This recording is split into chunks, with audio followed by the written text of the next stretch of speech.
I know you're out there. I know that you're afraid. You're afraid of us. You're afraid of change. I don't know the future. I didn't come here to tell you how this is going to end. I came here to tell you how it's going to begin. I'm going to hang up this phone, and then I'm going to show these people what you don't want them to see. A world without rules and controls, without borders or boundaries. A world where anything is possible. Where we go from there is a choice I leave to you.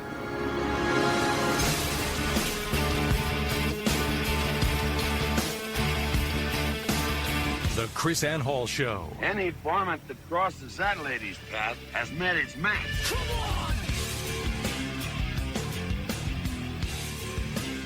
Rise and shine, liberty-loving patriots. Welcome to the KRISANNE Hall Show. KRISANNE Hall here, KRISANNEHALL.com. Elizabeth is still with us this morning, and she will be with us. What is today, Elizabeth? Today is Wednesday the 19th. Is it really Wednesday? It is. Holy cow. Elizabeth will be with us for one more day, and that's it. And then she will be back home to Idaho. Some exciting things going on in Idaho, right, Elizabeth?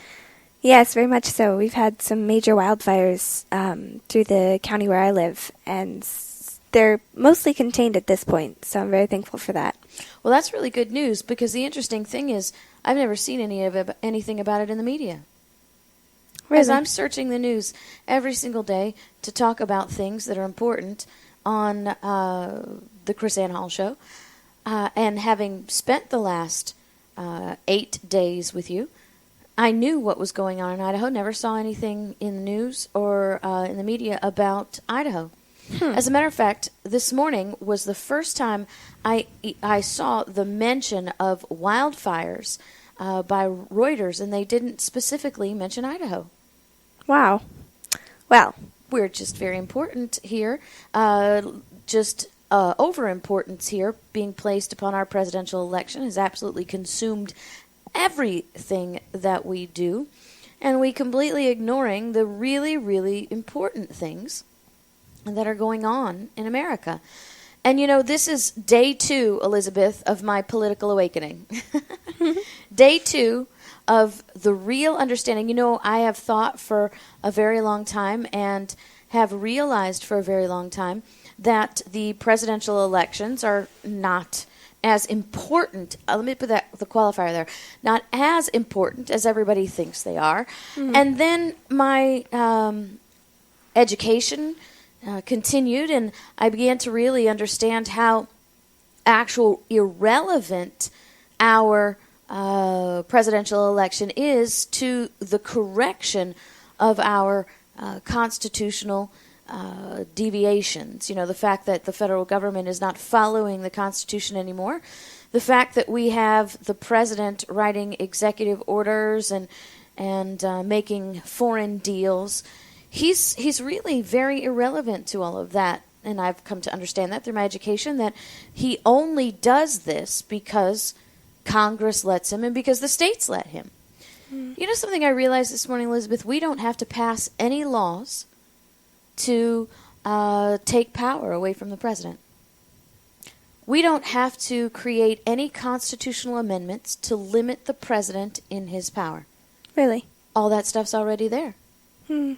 He does what he does, and presidents do what they do, and have been doing them for the last 100 years because they ignore the laws and because they ignore the Constitution. But even more so, Elizabeth, because the states ignore the law, and the Congress and the states ignore the Constitution. I think we talked about this yesterday.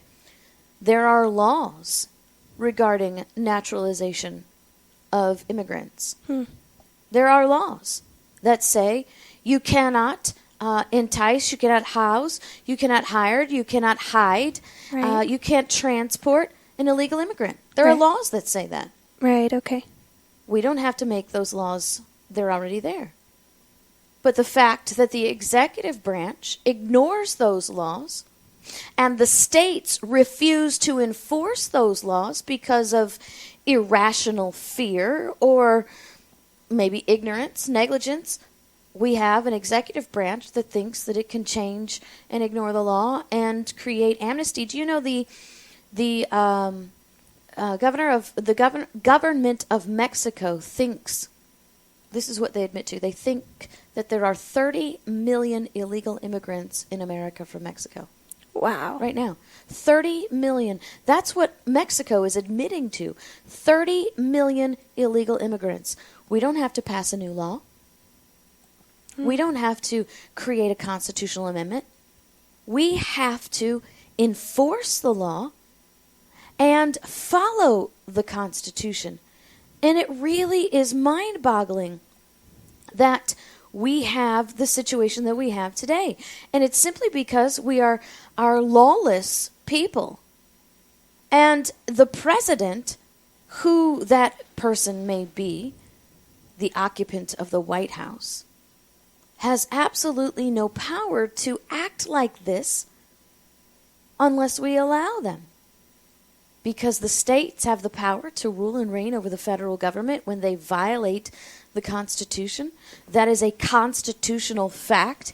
It can only be argued through lies, misrepresentations of truth, and diversions and alterations of the meanings of words. It is a constitutional fact. It is a natural law fact that the states have the authority to rule and reign over the federal government.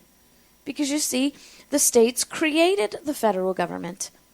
And natural law dictates, and I'm talking about the laws of nature, the laws of the universe. You can't create something greater than yourself. You don't have the power to create something greater than yourself. You don't have that within your grasp to create something greater than yourself. And so the states, being the creators of the federal government, have no power, have a superior power over the federal government because they created it. And the federal government exerting a power greater than its creation is outside all realms of the universe. Mm-hmm. And so this idea that this presidential election is so important is a kingdom mentality. Wow. That's not who we are. That's a kingdom mentality. We are a constitutional republic, but we, the people, have made the president the king because we believe he's the leader of the country, because we believe that... here's the deal. This is how politics works. This is how this pitting, this Republicans against the Democrats, changes our entire mentality. And this two-party system creates a kingdom in America. Because you see, the Republicans want to blame Obama for all the problems, right? Obama has destroyed the Constitution. Right. Obama has created amnesty through executive order. Obama has made an unlawful deal with Iran. Obama is destroying America. Right. You know what? I'm sorry. One man is not that powerful. Mm-hmm. One man cannot destroy this country. Not one man. One man cannot make 30 million illegal people legal. You can't do that. Not one man. Yes. And Barack Obama has not destroyed the Constitution. It's still there. It's still the supreme law of the land. And what has happened because of political partisanship, we have made one man more powerful than he could ever imagine himself to be.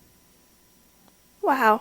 Do you see that? Because we want to have the Democrats responsible for all the problems in the world, and we want to blame all those problems on the Democrats. We have to blame all those problems on the president, mostly because the presidential election is coming up, and the parties want to make sure that their guy is in the White House, right? Mm-hmm. Because we've created this office of a king in the White House, and we have created all this power surrounding one man. And so it's really important for the political parties to get their guy in that office, since we've created a king rather than a president.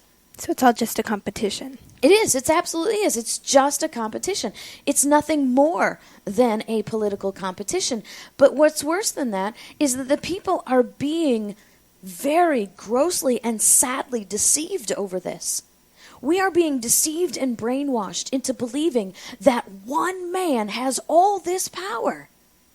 And a man, a single man with all that power, is not a president. It's a king. Yeah. That's not who our framers created.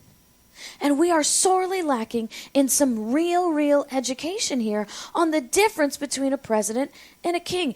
And Elizabeth, you probably weren't listening to my show back then, but I have actually covered this.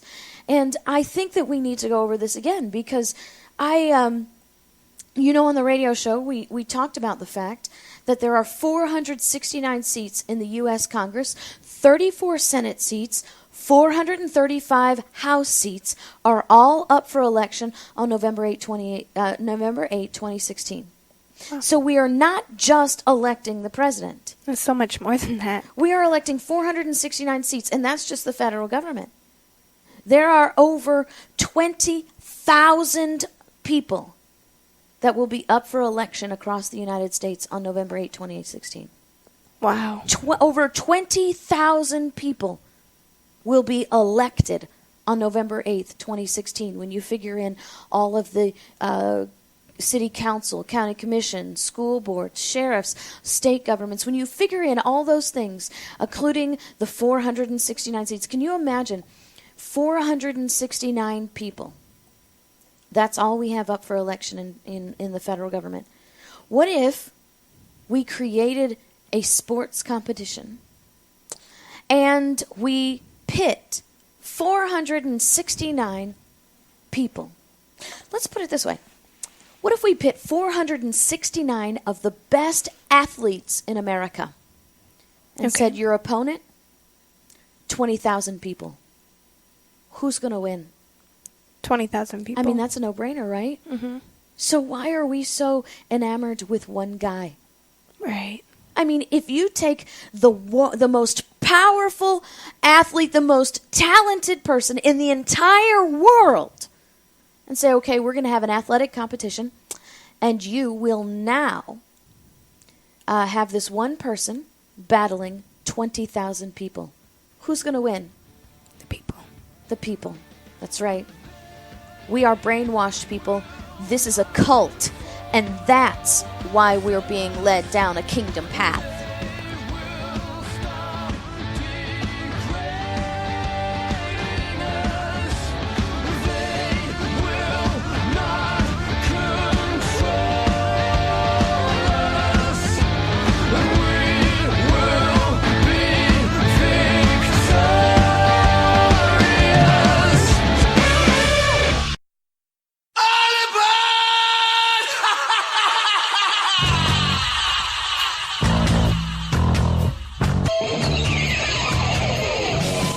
KRISANNE Hall Show. She's Liberty's lobbyist. So our political competitions are completely and totally irrational. And you can prove that by replacing the word political with sports competition, right? Because they're all just competitions. You've got the Republican team versus the Democrat team, and that's the basis for most of our elections these days. If not all of our elections, even on the county level, right? Yeah. Your school board, the nonpartisan elections, as they call them, right, are not really nonpartisan because we all know that those who self-identify as Republicans will vote for certain candidates, and those who self-identify themselves as Democrats will vote for other particular candidates. Right. So it's a matter of campism. It's a matter of tribalism. That's the basic human nature here. We have picked our tribes, the Republican tribe and the Democrat tribe, and we have decided which tribe we belong to, and then we've decided that everything that the other tribe does is completely wrong and is the source of all ill and all misfortune in America. Oh, my goodness. Isn't that crazy?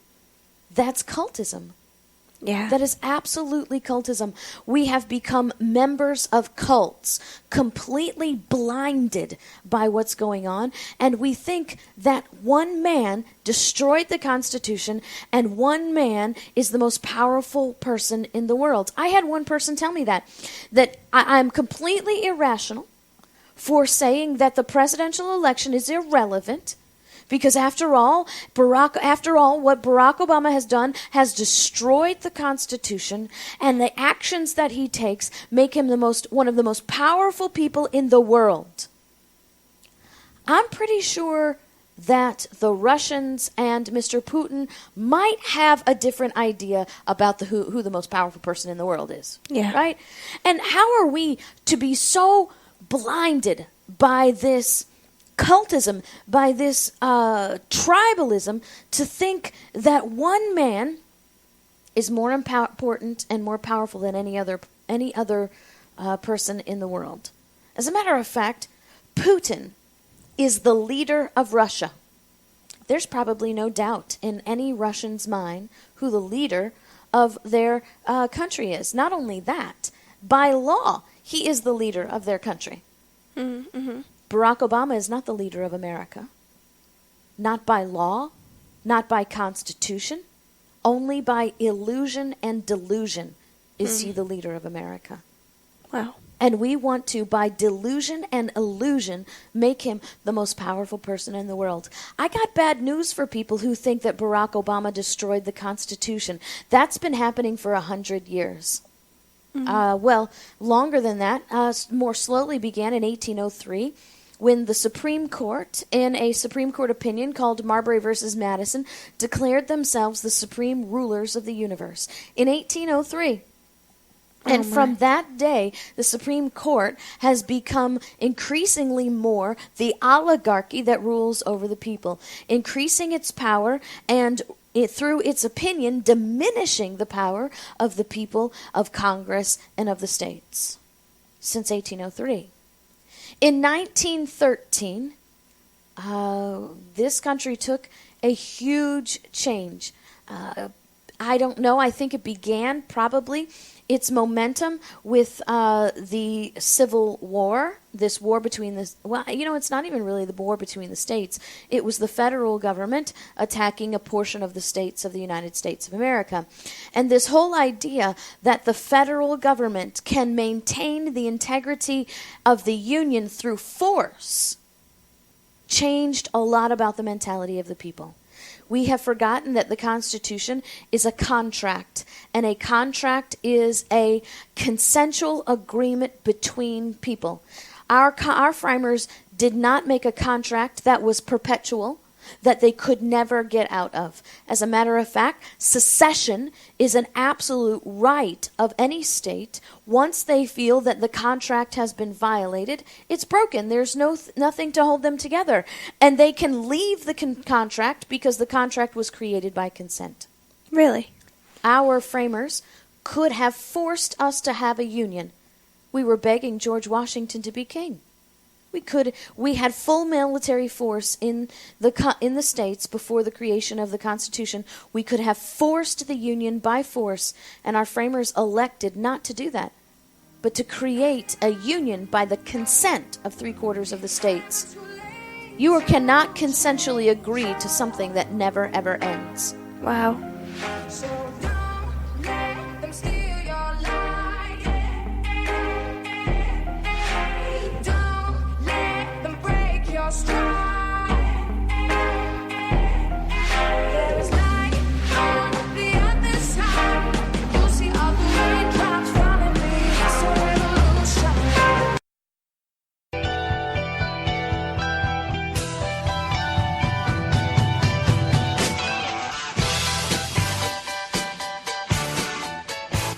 The KRISANNE Hall Show.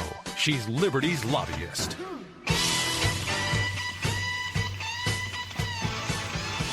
So since 1803, we've been building an oligarchy. The Civil War, just for lack of better word for it, it's what everybody commonly knows about it.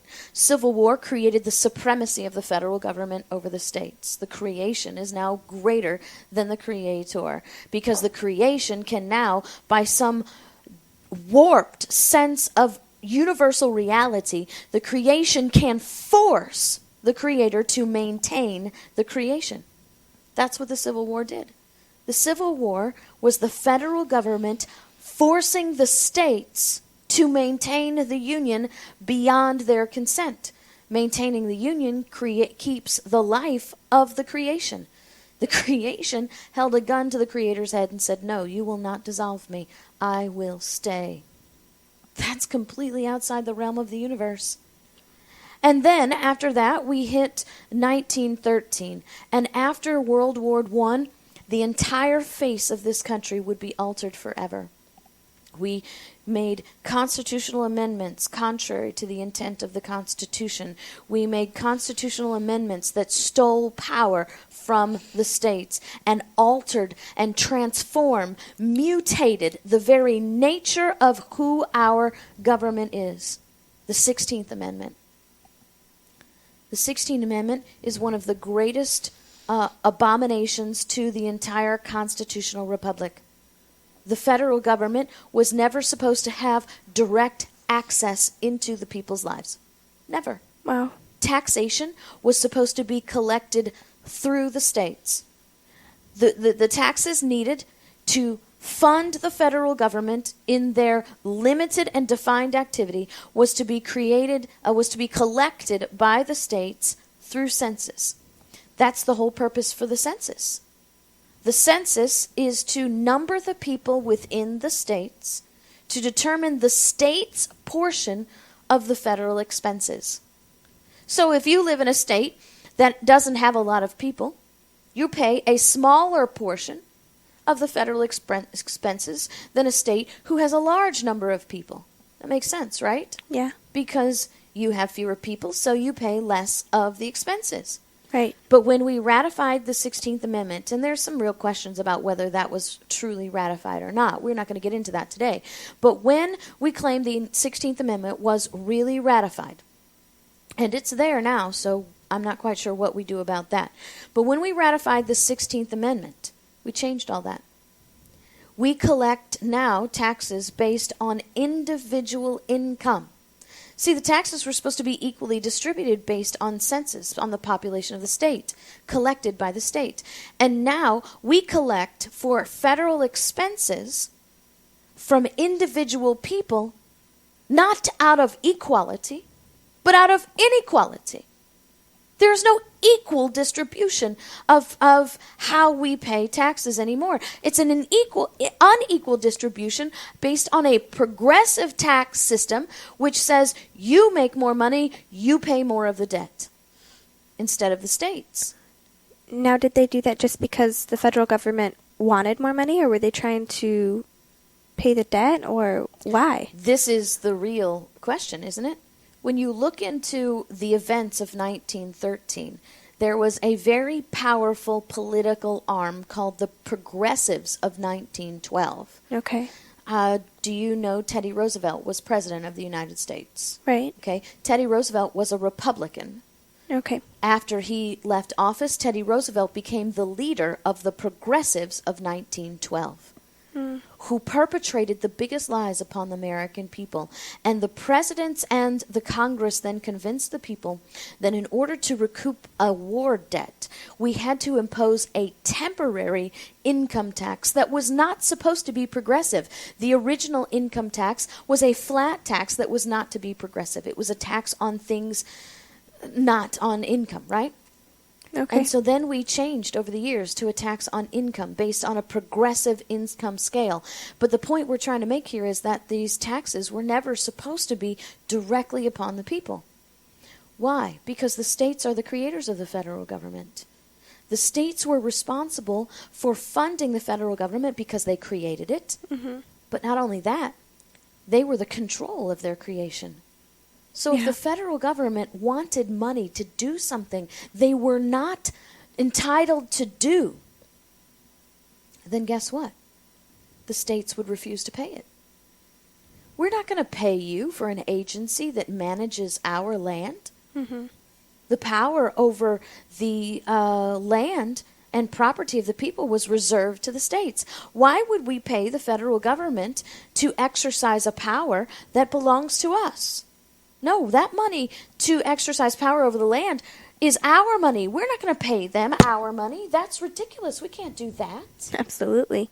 And that was the control. The creator controlling their creation. And we've lost that through the income tax. Not only that, we've lost complete control over the federal government, because now the federal government has convinced the people that tax dollars are revenue of government and that they can take that money from us individually and we're okay with it. Why? Because we get a refund. The government has fooled us into being happy that they take our money because they're going to give some of our money back to us. That would be like marching down the street and having somebody hold a gun to your head and say, "Give me your wallet right now. Give me your wallet, give me your purse, give me all of your valuable possessions." Okay. And you hand it over and the guy says, "Okay, I'm going to give you $20. Thank you for all your stuff."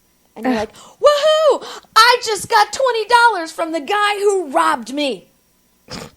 That's crazy. That's what our income tax system is. That's what federal government has become. And then, to sign, seal, and deliver the power of the federal government over to the states, we ratified the 17th Amendment. We took the selection of the senators away from the states. We removed the fact that the states are represented by the Senate and put them on popular vote. So now the states have absolutely no control over their senators, no control over their representatives, and the representatives we call Senate have no link to the states at all. So there's no control. Prior to the 17th Amendment, our senators were selected by the states because they're the representatives of the states.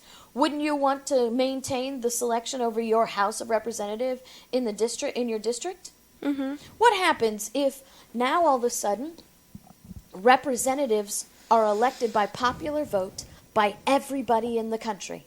No. That means somebody in California elects and votes for the representative in your district in Idaho. Would you be okay with that? No. Well, of course not, because that person represents you. Right. But the senators were supposed to represent the state specifically. That's why there are 2 senators for every state. Equal representation in the Senate, according to Article 5, equal suffrage in the Senate, and we have then the states selecting, hiring and firing who their senators are.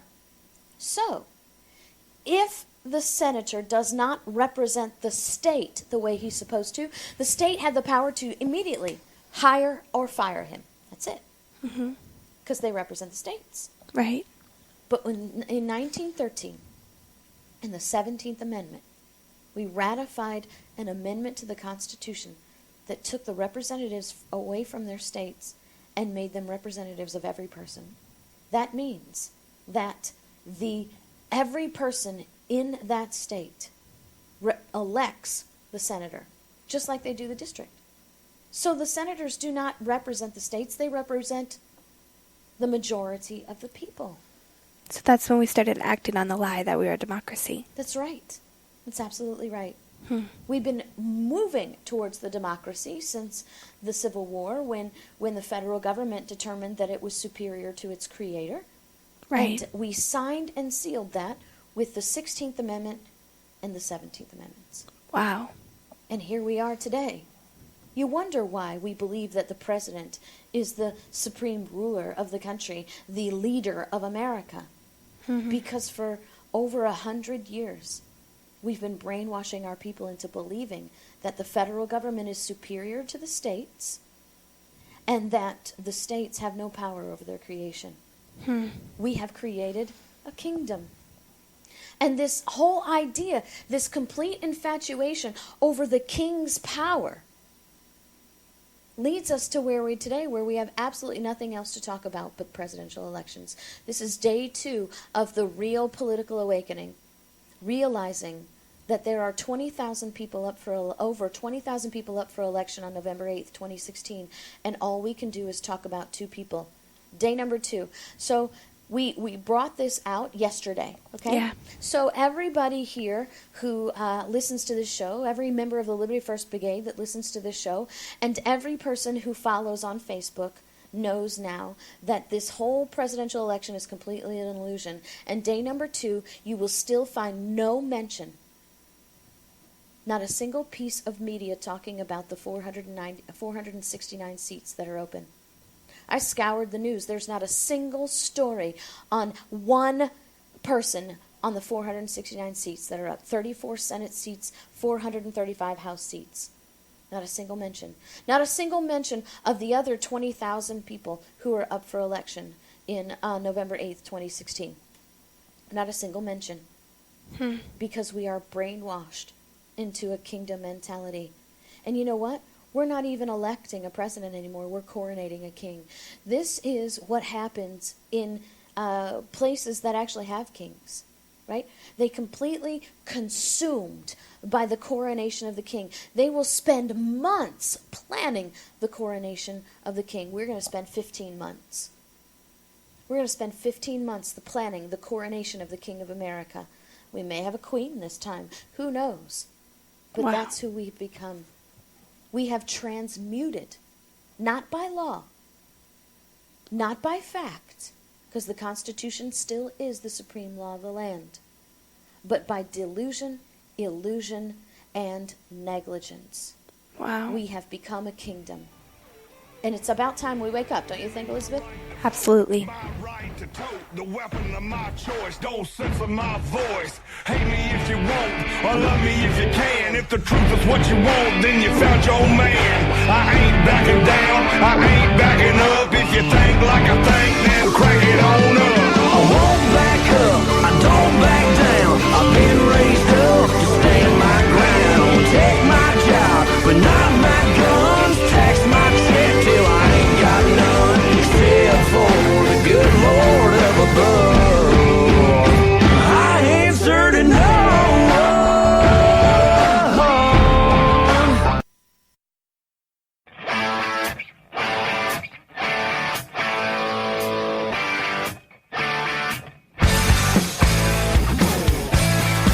The KRISANNE Hall Show. She's Liberty's lobbyist.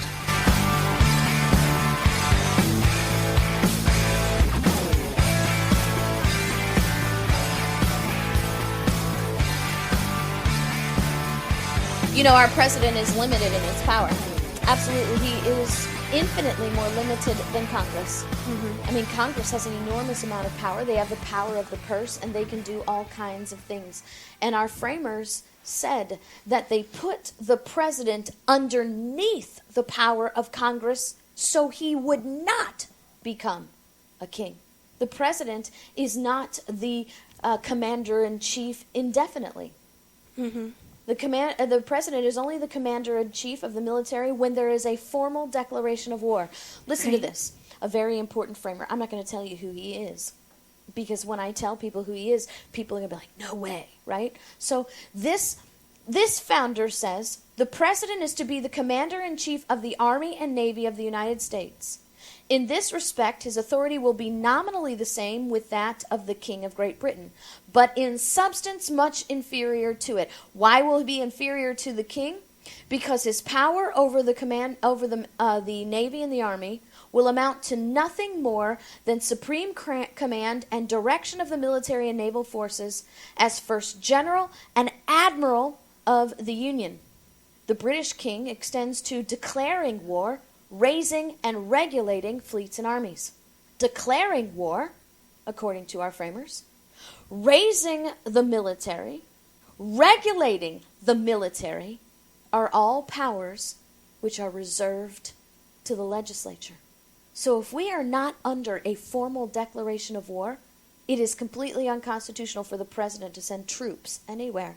It is completely unconstitutional for the president to have any regulatory authority over the military unless there's a direct declaration of war by Congress during times of I won't say peace because that simply doesn't exist anymore, but during times of non-declaration, formal declaration of war, the maintenance and the operation of the military is reserved to the legislature. Really? Absolutely. And because we've become ignorant, we've created a king over our military who has the direct power to tell our troops where to go outside of Congress. They've been doing that. Hey, everybody, George Bush did that, okay? George Bush acted like a king. Oh, what about the War Powers Act? Well, let me tell you something. Alexander Hamilton said in 78 that no law contrary to the Constitution can be valid. The War Powers Act is contrary to the Constitution. It moves power from the legislature to the president. Unconstitutionally, the Congress cannot amend the Constitution with law. And that's what they did with the War Powers Act. They attempted to amend the Constitution, take power from the Congress, and put it in the hands of the president. Wow. And they did that with law. And guess what? The War Powers Act, according to our framers, according to Constitution, according to every natural law, is no law at all. Because you can't create a law that contradicts the supreme law of the land. Our framers went through a lot of trouble to show us why the president is not a king and why they vested so much power in the hands of Congress over the president. He says the president would have concurrent power with a branch of the legislature to form treaties, where a king is the sole possessor of the power of making treaties. When we even think that the President of the United States can make deals with foreign nations outside Congress, we are creating a king and not a president. Do you know what, Elizabeth? If I crawled around on my hands and knees and barked like a dog and called myself a dog, would that make me a dog? No. Would there be anything that I could do to transmute myself into a dog? I could even have plastic surgery to elongate my ears and color my nose, and I could have teeth implants. Would that make me a dog? No. No, because by the nature of who I am, down to my genetic core, I would still be a human being. The fact that we look to the president and call him and allow him to do things he's not able to do does not make him a king.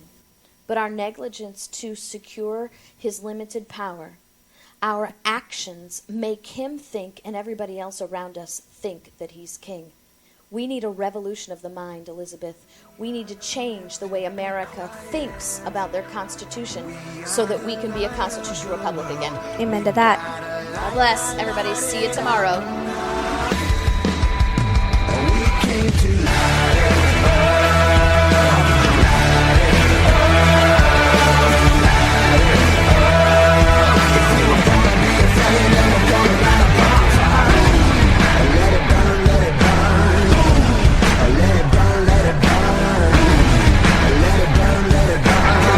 Something down if you get in our way.